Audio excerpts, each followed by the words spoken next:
Moving on. Oh, feeling all revved up and inspired. Next, we have another inspiring person just before the tea break.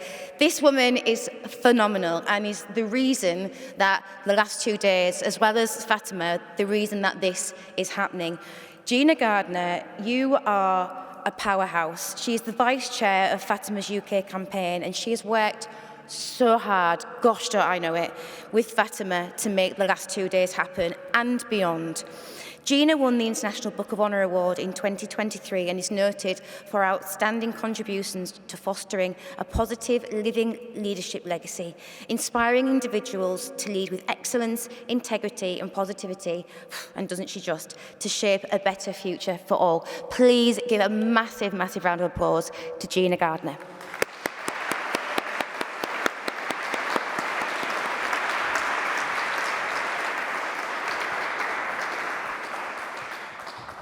Those of you that were here yesterday will know that I was a head teacher for 20 years, but I left headship in 2004, mainly because of my health.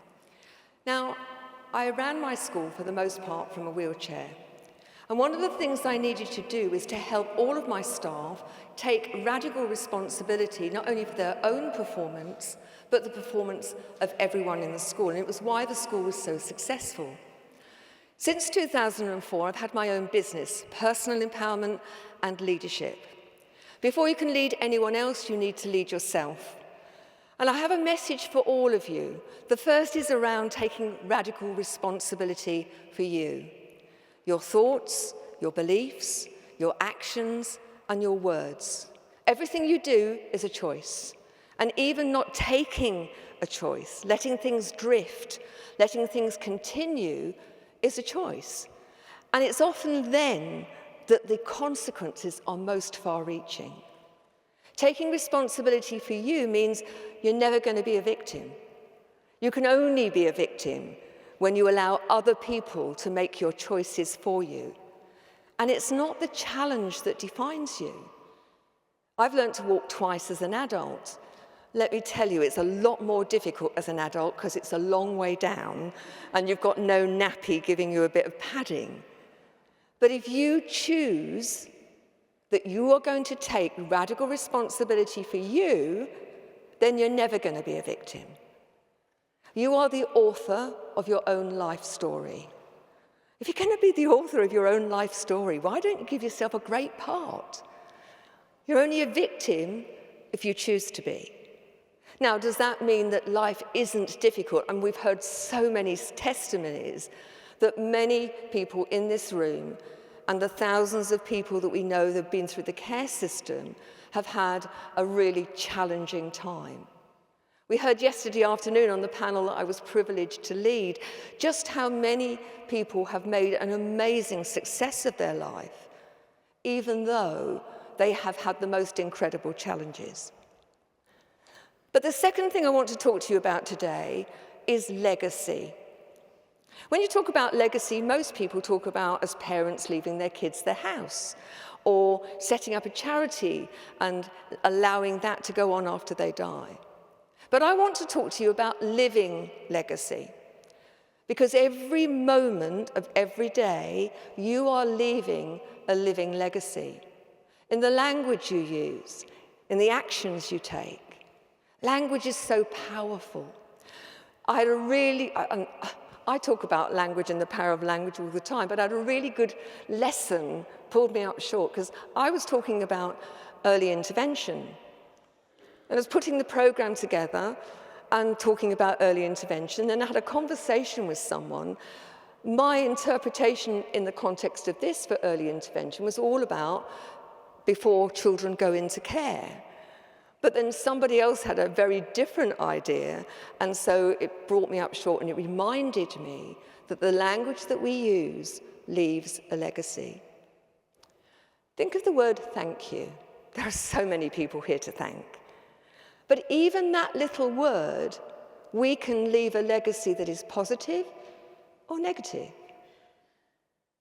Thank you.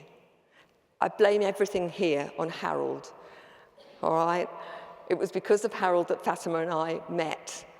That and the fact that it was late finishing, we went off in a taxi to Liverpool Street Station and we started to talk. But say the word thank you. Say it as if you mean it. Thank you. Thank you all for coming. Thank for all the helpers, all the speakers. But what's the different legacy that the word thank you? Different legacy, same word. Be mindful. Take responsibility for the words you use, the actions you take. Today is the catalyst. My concern is what's going to happen now? We've had, so far, a day and a quarter. Fantastic. But I am charging you, challenging you. You have a part to play. Please sign the petition if you haven't already. That's going to go to government. We're going out to the public. Spread the word. Get other people to sign the petition. Really read what's there, because every one of those, even one of those, is going to make a difference. And if you're sitting there thinking, well, I'm only me, I can't do anything, that's not true. Spend the night in a room with a mosquito and know that small things can have a very profound impact, okay? I hope through the rest of the day that you will spend the time connecting with other people. One of the amazing things about feedback has been how many people have connected with people and organisations that they either didn't know or hadn't had the opportunity to do. I was speaking to the Foster Choir. They're going to be singing to you at lunchtime. And we spoke to them several months ago, and they just got going, and they were doing well. But out of the conversation and knowing they were coming here, they've had publicity, they've had the opportunity to sing in so many places. What a legacy if all of you then said, well, what about having a Foster Choir in our area? Because it's not just about the singing, it's about the support, it's about that sense of togetherness. We're going to listen to Quorum in a moment, and my apologies for spelling Quorum wrong. The program's been a bit of an issue. Ultimately, please take away that out of these 2 days, you're going to create an active legacy, one that will make a difference to the young people in care and care leavers. Thanks very much.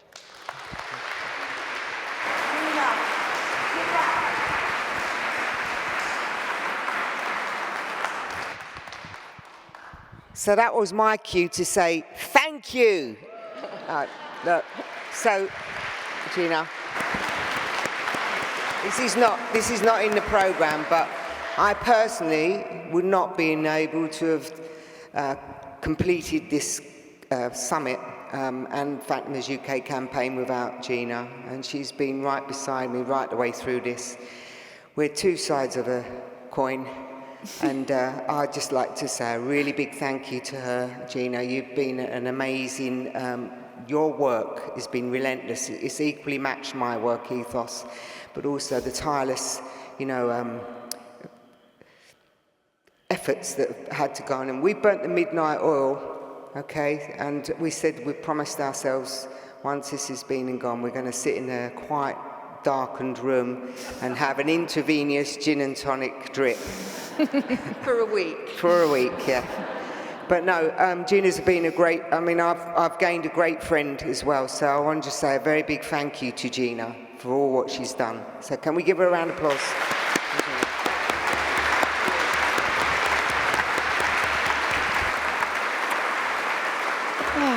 That's lovely. Thank you so much for that, Fatima. That was beautiful.